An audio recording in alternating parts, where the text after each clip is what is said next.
Hey everybody. So today I wanted to talk about something that has been an interest of mine for a long time.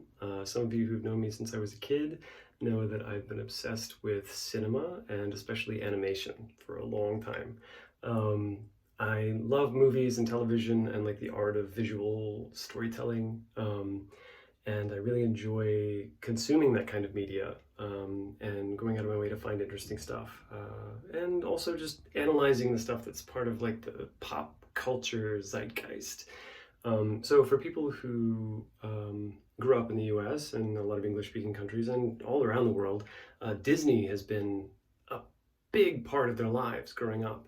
Um, and recently, Joel and I have been watching a lot of Disney films. So we've been watching chronologically the Disney, like traditionally hand-drawn animated films, starting with Snow White and ending with The Princess and the Frog.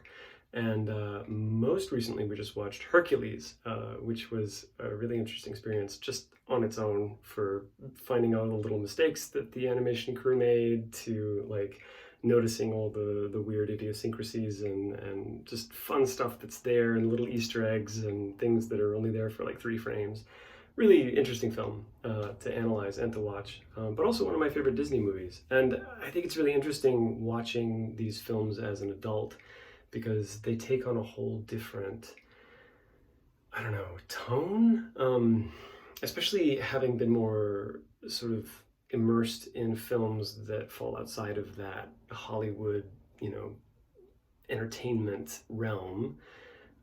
There's so much more to cinema than what Disney offers, and at the same time, what they're offering really is the best bang for your buck. You know, I mean, it's like it's rapid fire. It never gives you a moment to rest, and it's very entertaining, even if sometimes it's a little bit like questionable.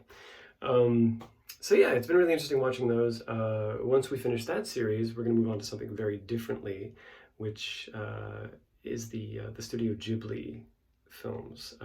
So that's going to be, I think, a totally different paradigm of filmmaking, and I'm really looking forward to comparing the two styles of storytelling between these two very big animation powerhouses, you know, in Japan and in the U.S.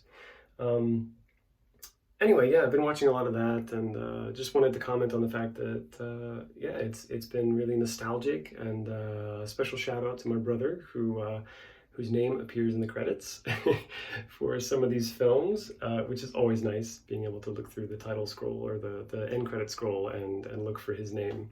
And beyond that, like also just seeing other filmmakers like Don Bluth, for example, who features in the credits for a lot of the animated stuff from Disney in the 60s and 70s, and then went on to like form his own company and create his own animated movies that were very different from what Disney was doing.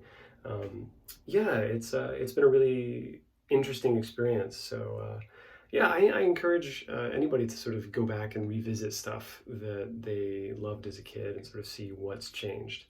Um, it's a good experience. Anyway, tonight I'm in the middle of actually watching a movie, The Dark Tower, which is based on a Stephen King story that I have not read.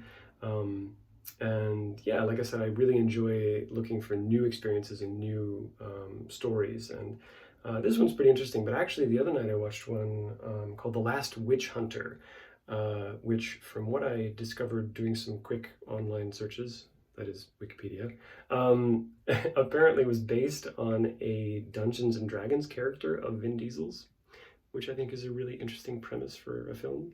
It was actually not bad. I really enjoyed it, and I can't believe I missed it when it came out. So I'm hoping that there's actually going to be a sequel so that I can see that when it comes out. Anyway, lately I haven't been going to the cinema a lot. It's all been at home, but I'm sure everybody else is in the same boat when it comes to that. Anyway, that's about it for today. It's been a pretty normal Sunday for us. A lot of meal prep, cleaning the house. Yeah, I feel really lucky to live with Joel because he and I have a very similar sort of attitude about what is clean and where we feel comfortable in our home space. And so we both put in a lot of work um, to make it comfortable for both of us. And since we're on the same level, that's very easy to do. So yeah, that's about it. I will catch you folks later. Take care. Be careful. See you soon.